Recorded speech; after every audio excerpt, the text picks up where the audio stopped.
Olá, olá, seja muito bem-vindo à nossa revisão de geometria. E como geometria é um assunto muito extenso e que demandaria várias aulas para a gente fazer uma revisão aqui direta ao ponto, focada naqueles assuntos que mais aparecem, eu vou te mostrar algumas questões frequentes. Na verdade, não são questões frequentes, são assuntos frequentes nessas questões. Primeiro de tudo, eu queria que você, junto comigo, dividisse as questões de geometria que aparecem no Enem. Então, o que aparece no Enem que é considerado geometria? Bom, a divisão de geometria é muito simples da gente fazer, né? Dentro da matemática do ensino médio, o que é considerado geometria e que vai aparecer bastante na prova do Enem? A gente tem basicamente três divisões. Primeiro, a geometria o quê? Plana. Qual que é a característica da geometria plana? Ela é uma geometria mais conteudista, ela vai trabalhar com figuras chapadas no plano. Então, triângulo, quadrado, polígonos, padrões, áreas, ok? Então ela vai trabalhar no máximo com áreas. Depois nós temos a geometria chamada de geometria sólida ou de geometria o quê? Espacial. Ok? Então, geometria sólida e geometria espacial é a mesma coisa. Qual que é a diferença? A espacial vai trabalhar com esse tipo de objeto aqui, ó. Por exemplo, eu tenho aqui um cone, ok? E aí, uma das habilidades que o Enem gosta de fazer bastante, eu vou desmontar esse cone aqui, ó, para te mostrar que quando você desmonta esse cone, o que vai acontecer? Eu tenho aqui a chamada planificação, ok? O que é a planificação? É eu pegar uma figura sólida, como um cone, e eu transformar em uma figura plana. Aqui eu tenho um setor circular nessa parte de cima e aqui eu tenho um círculo. Então peguei um sólido e planifiquei. Isso é uma das coisas que o Enem gosta bastante de fazer. Então a planificação de um cone, por exemplo, já caiu em diversas provas, ela é sempre um setor circular e um círculo. Coloquei aqui um outro sólido para nós, ó, que é uma pirâmide, ok? Pirâmide é o nome dado a todo sólido que tem esse vértice unindo diversas arestas. E as faces laterais desse sólido são sempre triangulares. A base dele aqui é um pentágono. Então é uma pirâmide de base pentagonal. E eu posso fazer aqui o mesmo processo. Eu posso desmontar essa pirâmide para fazer o quê? Um processo de planificação e entender como que está montada essa figura. Então eu tenho aqui, ó, os 5 triângulos que formam a área lateral e aqui dá para ver direitinho o pentágono, né, que forma a base, ok? Então, ó, montado e desmontado. Então, são várias as aplicações que você tem, são vários os exemplos de questões que vão trabalhar com os sólidos na prova e que vão também fazer aqui as planificações que eu fiz. Inclusive, parte das questões mais simples da prova é justamente de projeção ortogonal e também de planificação. Então, tá aqui um exemplo, vou deixá-lo aqui no cantinho para nos fazer companhia na nossa revisão de hoje, ok? Bom, então, continuando aqui a nossa divisão, nós temos a plana, nós temos a sólida e temos também a geometria o quê? Analítica. É a geometria analítica, ela anda meio sumida da prova do Enem. E é uma geometria um pouco mais conteudista, né? Então a gente tem as equações da reta, equação da circunferência e tudo mais. Como não dá aqui para a gente ficar fazendo uma revisão de toda a geometria de forma teórica, eu vou direto para essas questões. Mas antes de qualquer coisa, eu queria só elencar os tópicos que a gente tem dentro de cada uma delas e que são mais relevantes para a sua prova do Enem, ok? Pensando aqui na geometria plana, o que eu elencaria para você? Eu elencaria a parte dos triângulos, essa parte é a principal. Você precisa conseguir trabalhar bem com triângulos, ok? Então, relações métricas, relações trigonométricas, todos os ângulos que você tem, condição de existência de triângulo, lei dos senos, lei dos cossenos, área de triângulo, tudo, ok? Então, os triângulos, os quadriláteros, então também é importante as propriedades dos quadriláteros chamados de quadriláteros notáveis, ok? Então o trapézio, o paralelogramo, o losango, o retângulo, o quadrado e assim, o losango e o quadrado e assim por diante. E eu colocaria aqui como também especialmente importante, não só para a geometria plana, então eu vou até colocar um asterisco, a semelhança. Então, semelhança é quando a gente usa semelhança de triângulos ou de outros polígonos. Só que a gente também pode utilizar isso na geometria sólida. Eu posso, por exemplo, pegar uma pirâmide como essa aqui, certo? e nessa pirâmide aqui fazer um corte. Se eu fizer um corte, eu vou ter uma pirâmidezinha e vou ter um tronco. E a gente pode fazer alguns cálculos envolvendo semelhança com isso. Então é importante que você também dê uma revisadinha em semelhança. Dentro da geometria sólida, eu estudaria basicamente os sólidos da seguinte forma. Revisa lá os prismas e cilindros. Prismas e cilindros. Depois você revisa as pirâmides e os cones. Então, quando eu falo revisar, é você rever as propriedades, o formato, como é que calcula volume, como é que calcula a área. E depois você vai revisar os troncos e a esfera. Então, eu faria basicamente uma revisão de geometria sólida dessa forma, não se esquecendo que parte da prova da geometria sólida e parte das questões mais simples e que vão impactar mais no seu TRI são aquelas questões de projeção ortogonal e planificação. Então não fica somente naquela, como é que calcula o volume disso, como é que calcula o volume daquilo, a fórmula é essa, a fórmula é... Não. Você precisa também pegar as questões, já ia me esquecendo, da relação de Euler. A relação de Euler eu gosto de chamar de vou fazer amor a 2. Assim, ó. V mais F é igual a A mais 2. O que é isso, Gui? Vértice, face e aresta. Então, quando você pega um poliedro como esse aqui, ó, que é chamado de sólido platônico, você tem nessa figura qualquer sólido convexo, na verdade, tá? Qualquer sólido convexo você tem a aplicação da relação de Euler. Então, você tem o número de vértices, esses aqui, ó, os números de vértices, somados ao número de faces, que é o lado, né, a área, é igual ao número de arestas mais 2. Ok? Então essa relação também é uma relação presente na prova. Dentro da geometria analítica, você vai ter que revisar basicamente o seguinte: fundamentos da geometria analítica. E o que são os fundamentos da geometria analítica? Distância de ponto a ponto médio, baricentro, alinhamento de pontos, área de triângulo, tudo isso é fundamento de geometria analítica. E equação de reta e equação de circunferência. Equação de reta e equação de circunferência. Ok? Então, basicamente, eu elenquei aqui todos os tópicos que você deveria revisar para você se dar bem numa prova de geometria. Estou falando do Enem, mas não necessariamente o Enem. Qualquer prova de vestibular que você for fazer vai separar a geometria em plana, sólida e analítica. Tudo bem? Agora, eu queria te mostrar algumas questões e dentre essas questões, nós vamos comentando qual que é o tipo de geometria, qual que é o nível da questão, e aí eu faço ela com você. Vamos lá? Simbora? A primeira questão é essa que está aqui já aparecendo no seu vídeo. Gruda o olho aqui comigo, porque ele me falou o seguinte, me acompanha. Um rolo de papel higiênico tradicional é apresentado por um cilindro circular reto, retirando-se outro cilindro circular reto de seu interior, né? Do mesmo eixo de simetria, mesma altura e diâmetro menor. Aí ele falou o seguinte, ó. Considere um rolo de papel higiênico com 12 centímetros de diâmetro. Eu não gosto de trabalhar com diâmetro. Então, quando isso aparece na prova do Enem, eu já venho aqui ó, e já faço assim, ó. Raio igual a 6. Ok? 4 centímetros de diâmetro interno. O que eu já fiz? Raio igual a 2. Ok? E 10 centímetros de altura. Veja que a altura ele colocou aqui deitado. Você tem que lembrar que quando a gente trabalha com sólido, a altura é a distância das suas bases. Então eu tenho uma base redonda aqui e uma base redonda lá. A distância entre elas é que é chamado de altura desse cilindro. Ele quer saber o volume do rolo. Espera aí. O volume desse rolo, como é que a gente vai calcular? O volume do rolo é o volume do cilindrão menos o volume do cilindrinho. Eu gosto de escrever dessa forma, ó. Volume do cilindrão menos o volume do cilindrinho. Então, o volume do rolo é... Quem que é o volume do cilindrão? Π vezes R ao quadrado. Quem que é o volume do cilindrinho? Π vezes R ao quadrado. Bom, o R A, πr ao quadrado, vezes a altura, né? Já ia esquecer dela. Ó, πr ao quadrado vezes a altura, vezes H.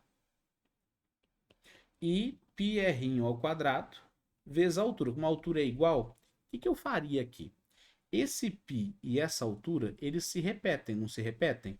Então, ó, π vezes a altura, para a gente fazer só aquela continha aqui, ó, r ao quadrado menos r ao quadrado. Concordou comigo? Então, π vezes h vezes R ao quadrado menos R ao quadrado. Fiz aí um fator comum em evidência. Gui, precisava? Não. Mas só para eu fazer menos conta. Uma altura é 10, vai ficar 10 vezes π vezes. Aí eu vou ter o R ao quadrado, 36. O R ao quadrado, 4. 36 menos 4 dá 32. Logo a gente vai ter o quê? O volume do rolo é 10 vezes π vezes 32. Então, qual o volume do rolo? 320 π, ok? Então, nessa questão, o que a gente fez? Geometria sólida. E o que eu precisava fazer? Volume do cilindro. Para a gente relembrar, o volume do cilindro, ele é quem? Área da base vezes a altura. Como a base é circular, o que eu usei ali como área da base? Π vezes R ao quadrado vezes a altura. Por isso que eu já fui direto, ok? Tranquilo? Então, a questão de nível fácil para médio, ok? Você só precisava lembrar do volume do cilindro e fazer aí essa subtração. Se você fizesse como eu e você ali colocasse em evidência, talvez você fizesse menos conta. Mas não que não desse certo. Dá uma olhada nessa segunda questão aqui comigo. Olha, ele está falando de uma bola de chocolate. Bola para geometria é o quê? É esfera. Bola para geometria é esfera. Só que ele está falando o seguinte, a bola tem 20 centímetros de diâmetro externo, para tudo. Falou de diâmetro, eu vou lá, risco e coloco o raio, que é 10, ok? Sendo oca por dentro e a metade da espessura a medida da espessura entre a interna e a externa é de 1 centímetro. Então, pera. Então, o que eu entendi? Presta atenção. Eu entendi que eu tenho uma bola de 10 centímetros de raio, 10 centímetros de raio, e eu tenho dentro dessa bola uma bola um pouco menor, peraí, deixa eu conseguir fazer, né, uma bola um pouco menor, isso, que é a bola que está aqui dentro, que tem um raio de quanto? De 9. Tá clara a ideia? Por quê? Porque tem 1 centímetro de espessura, então isso aqui é 9. Beleza? Ele quer saber o seguinte, considere que na confecção da bola, a gente tem um chocolate que 1 grama vale 0,75 metros cúbicos. Então, primeiro eu vou calcular o volume dessa bola. Do mesmo jeitinho que a gente fez a questão 1. Você percebeu como isso é frequente? Só que aqui, ao invés de ser um cilindro dentro do outro, é uma esfera dentro da outra. Vamos relembrar aqui primeiro como é que calcula o volume da esfera? O volume da esfera, 4/3 de π vezes r ao cubo. Agora veja bem, se eu vou fazer uma esfera menos a outra, eu vou fazer uma fórmula dessa menos outra fórmula dessa. O 4/3 não vai mudar.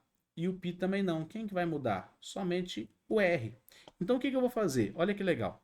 O volume da bola vai ser 4/3 de π vezes r ao cubo, que é 10 ao cubo 1000, menos o 9 ao cubo. 9 vezes 9, 81, vezes 9, 729. Então aqui, ó, 729. Tudo bem? Tranquilo? Então o volume da bola vai ser justamente 4/3 de π vezes... Quanto que vai dar essa diferença aí? De 729 para 1000 vai dar 271. 271. Ok? Só que ele está me dizendo... É isso mesmo? 271? É, né? Só que ele está me dizendo que 1 grama vale 0,75 centímetros cúbicos. O que eu vou fazer com isso? Bom, para você achar o volume da bola aí agora, eu vou ter que fazer uma regrinha de 3. Qual que é a regrinha de 3? Veja bem, a regrinha de 3 ela vai ficar da seguinte maneira. Você vai fazer assim, ó. 1 grama vale 0,75 centímetros cúbicos, ok? Quantas gramas que vai valer? 4/3 de π vezes 271 centímetros cúbicos. Entendeu a historinha? Tá claro? Se eu vou ter que fazer isso, essa regra de 3 ela é diretamente proporcional. Então, basicamente, o que você vai escrever? 0,75, que é a mesma coisa que 3/4, vezes x, é igual a 4/3 de π vezes 271. Ou seja, esse x ele vai ser 4/3 de π vezes 271 vezes 4/3. E por que vezes 4/3? Porque aqui, ó, esse 4 ele vai passar para lá multiplicando e o 3 vai passar dividindo. Tá clara a ideia?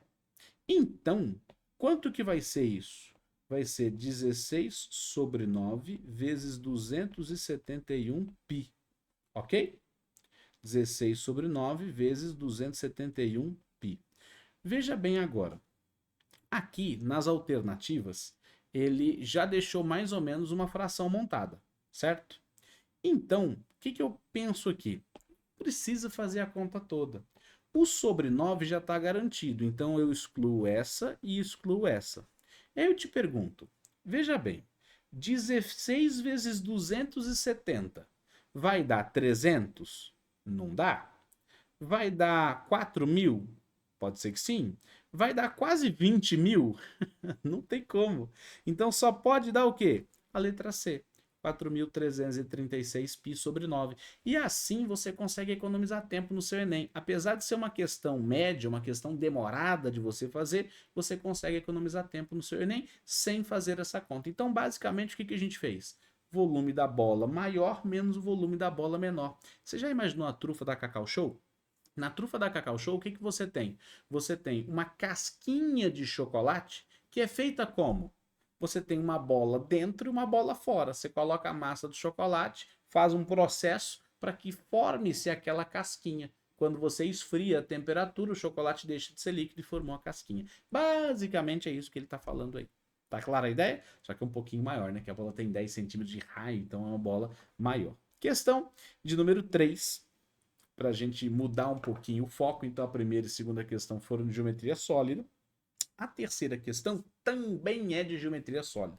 E, aliás, é a parte que mais aparece na sua prova do Enem, porque ela é muito fácil de você conseguir contextualizar.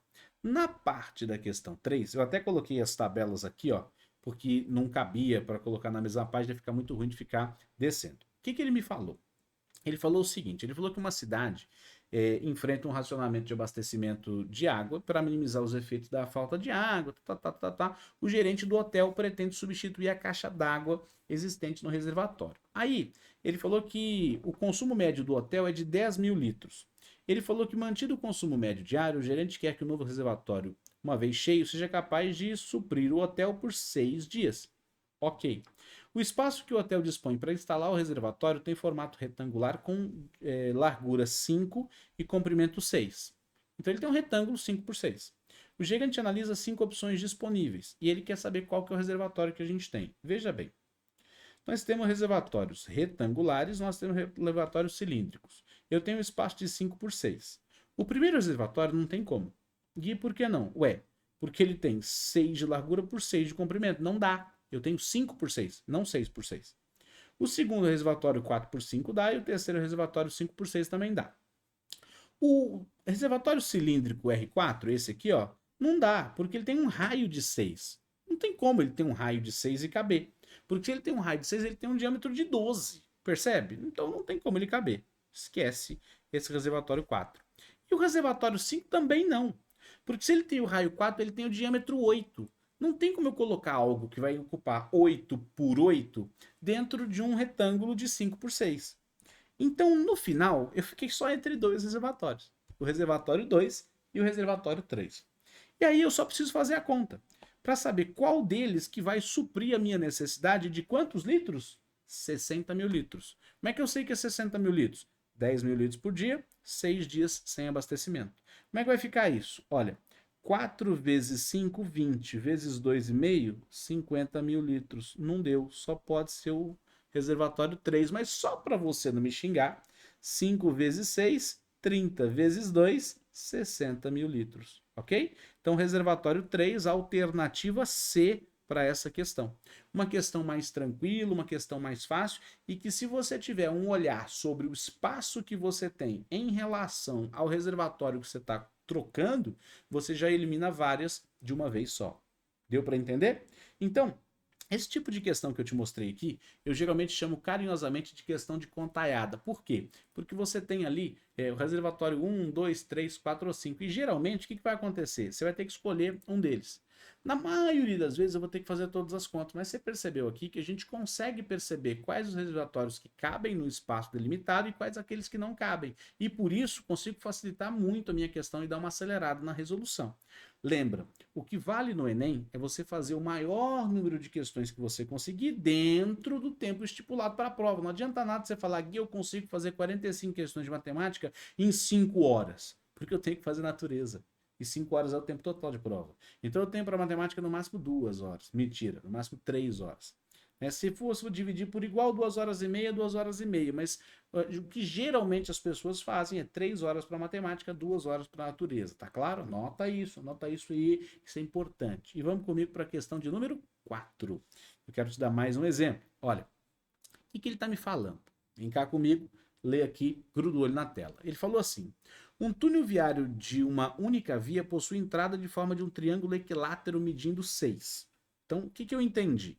Eu entendi que eu tenho um túnel, isso aqui mede 6. Tá? Então, eu tenho um triângulo equilátero de lado 6. Aí ele falou assim: o motorista de um caminhão com 3 metros de largura deve decidir se passa por esse túnel ou se toma um caminho mais longo. Para decidir, o motorista calcula a altura que esse caminhão deveria ter para tangenciar a entrada do túnel. Considere o caminhão como um paralelepípedo reto. Tá bom. Se ele é um paralelepípedo reto, o que eu preciso entender? Eu preciso entender que o caminhão, olha, ele tem 3 metros de largura. Então, o caminhão é um paralelepípedo reto. Imagina aqui que é a frente do caminhão chegando, consegue imaginar? Então, aqui está o para-brisa do caminhão, beleza? Aqui está o para-brisa do caminhão, o retrovisor, o caminhão está chegando por aqui, ok? Eu sei que ele tem 3 metros de largura. E ele quer saber qual que é a altura. Semelhança de triângulo. E aí, eu tenho aqui, ó, um triangulinho e um triangulão, ok? O que eu faria aqui? Eu faria o seguinte: eu sei a basezinha e eu sei a basezona. A basezinha é 3 e a basezona é 6, porque o lado do triângulo é equilátero. Tá clara a ideia?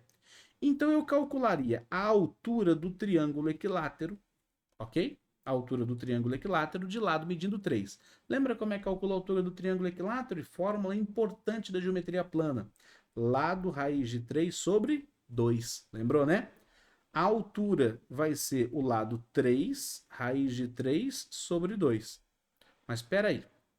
Essa altura que eu calculei é a altura do triângulo de lado medindo 3. Então, olha para o desenho. Essa altura aqui, ó, mede quanto? 3 raiz de 3 sobre 2. Só que, como o triângulo dobra, a altura total seria o dobro. Ou seja, a altura do caminhão também vai ser quanto? 3 raiz de 3 sobre 2. Então, o gabarito da questão é letra qual? D de dado. Tudo bem? Eu não preciso fazer a semelhança até o final. Eu só preciso identificar que o triangulinho que você tem, ele vale metade do triangulão. A base dele é metade. Porque se a base dele é metade, a altura também vai ser metade. E aí, se esse pedacinho tem metade da altura, esse pedaço que é referente ao caminhão vai ter a outra metade. Conseguiu pensar dessa forma? Porque se você conseguir pensar dessa forma, você agiliza a sua resolução da questão. Então, nós fizemos até agora a questão de número 1 e questão de número 2 sobre geometria sólida. A primeira e a segunda, o mesmo estilinho. A primeira era um cilindro dentro do outro. A segunda era uma esfera dentro da outra. Beleza, frequente isso. Na terceira, nós fizemos uma questão que parecia ser contaiada de escolher reservatórios, ok? Com base no seu volume, mas também com base no espaço delimitado e tudo mais. Na quarta questão, a gente já fez uma questão de geometria plana, abordando justamente a altura do triângulo equilátero, ok? Vamos agora para a quinta questão e vamos identificar sobre o que ela está falando com a gente. Ele falou o seguinte: um carcinicultor tem um viveiro de camarão, cuja cerca na superfície tem um formato de um trapézio isósceles. Então, peraí. O que eu entendi? Eu entendi que eu tenho um trapézio isósceles. Ok? Então, o trapézio isósceles, só para você se lembrar, é aquele cujos lados não paralelos apresentam as mesmas medidas. Então, esses caras aqui, ó, eles são congruentes. Esse é o trapézio isósceles. Aí ele falou assim, a base maior e a altura desse trapézio tem medidas de, respectivamente, de 45 e 20. Então, a base maior, 45, vou colocar a medida dela aqui, 45. E a altura do trapézio, ele está me falando que vale 20. Ok. Aí ele falou assim, para manter uma produção de qualidade, ele segue o padrão de 10 camarões para cada metro quadrado. Opa! 10 camarões por metro quadrado. Show! E aí ele falou o seguinte, com uma produção atual correspondendo a 6.000 camarões. Então, o atual, 6.000 camarões, dividido por 10 camarões o metro quadrado, eu tenho 600 metros quadrados. Isso aqui é o atual. Tudo bem? Agora pensa comigo. Para eu ter 600 metros quadrados, qual que é a área que eu preciso ter aqui? Lembra da área do trapézio? A área do trapézio é base maior mais base menor, que eu não sei, né? É aqui em cima, vezes a altura dividido por 2. Isso aqui tem que dar 600. Você me ajuda? Dá uma olhada. Esse zerinho e esse zerinho vão embora. Esse 2 e esse 2 também. 45 mais quanto que dá 60, hein? Vai dar 15, né? Então o B inicial é 15. Então, ele ter me falado que faz 6.000 camarões, eu entendi que tem 600 metros quadrados de área e calculei a base inicial, que seria 15. Aí ele falou que pretende aumentar a capacidade produtiva em 2.400, ou seja, 6.000 mais 2.400. O que eu entendi? Que a área precisa ser 840, então 45 mais B, vezes a altura 20 sobre 2, tem que ser 8.400. Desculpa, 840. Que é a área, né? Então eu estou assumindo aqui, ó, que é 8.400 dividido por 10 camarões metro quadrado, eu vou ter 840 metros quadrados, como a gente fez em cima, ok? E aí, o que vai acontecer? Zerinho, zerinho, esse 2 e esse 2. E aí eu te pergunto, 45 mais quanto que vai dar 84? 45 mais 39, beleza? E aí, ele perguntou o seguinte, quanto que você precisa aumentar a medida da base menor? De cá saiu de 15 e foi para 39. Quanto que você aumentou? Você aumentou 24 metros. Tá clara a ideia?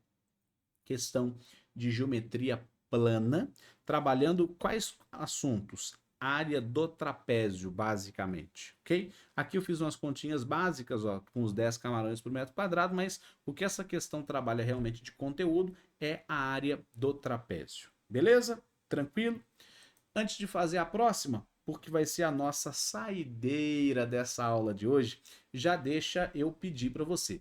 Não se esqueça de baixar o material em PDF aqui, porque no material tem essas 6 questões que nós fizemos juntos para que você identificasse alguns assuntos de geometria que estão sempre presentes na prova do Enem, mas também tem 6 outras questões que eu selecionei para que você tente fazer sozinho e ao final temos o gabarito para você conferir, ok?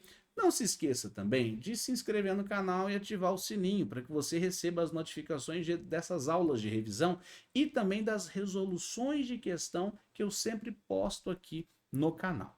Bom, vamos deixar de falação e vamos lá para a questão de número 6, né? Dá uma olhada aqui comigo. Essa questão de número 6, a gente pode fazer ela de vários jeitos diferentes. Ela é uma questão dentro da geometria, ela se encaixaria em equação da reta. Então, veja bem, ele me deu aqui um ponto, que é onde a reta cruzou o eixo y. Lembra que a gente tem lá, como função ou como reta, que y é igual a ax mais b. E ele está trabalhando com pontos A e B, só que ele está chamando o eixo y de D e o eixo x de C, ok? Então, na verdade, eu vou escrever assim, ó, o eixo y é D, que é igual a AC mais B, ok? Aí, o valor do B, que é o valor onde a reta cortou o eixo y, eu sei que é 150. Então, olha o que eu vou escrever. Minha reta é D, que é igual a A vezes C mais 150. Ela está desse jeito. Já usei esse valor aqui. Agora eu vou usar esse valor aqui, ó, que é o valor onde a reta cortou o eixo X. Eu sei que quando a reta corta o eixo x no 100, o y dela é zero. Eita, o que eu vou fazer? Olha que legal. O y vai valer zero, o a vezes o 100, certo? Mais 150. Tudo bem? Então, eu descobri que esse a é menos 150 sobre 100. Tá clara a ideia? Então, eu descobri que esse a vai valer o quê? Menos 1,5. Então, eu sei que o b vale 150 e o a vale menos 1,5. Então, eu descobri que d é igual a menos 1,5c mais 150. Ponto. Foi isso que eu descobri. Eita, Gui, mas não tem isso na resposta. Primeiro problema, ele está passando esse termo para o lado esquerdo. Então, eu teria d mais 1,5c, que é igual a 150. Eita, eu ainda não tenho essa resposta. Porque para chegar na alternativa que ele considerou como correta, eu tenho que pegar essa minha equação e fazer o quê? Multiplicar ela toda por 2. Porque se a gente fizer essa multiplicação por 2, o que vai acontecer? 2d mais 3c é igual a 300. Então, 2d mais 3c é igual a 300. A alternativa qual? Letra D de dado. Gui, posso sempre usar esse método para fazer a equação da reta? Pode, não tem problema nenhum.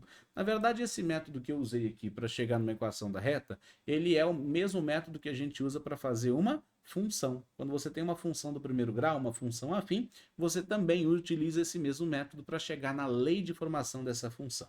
Bom, se você gostou dessa aula, não deixa de dar um joinha no vídeo. E se você ficou com alguma dúvida, deixa aqui nos comentários que eu terei prazer em te responder.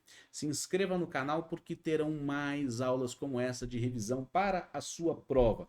Além, é claro, da resolução de todas as questões da prova do Enem. Ok? Um abraço, um beijo, um queijo e eu vejo você na nossa próxima aula.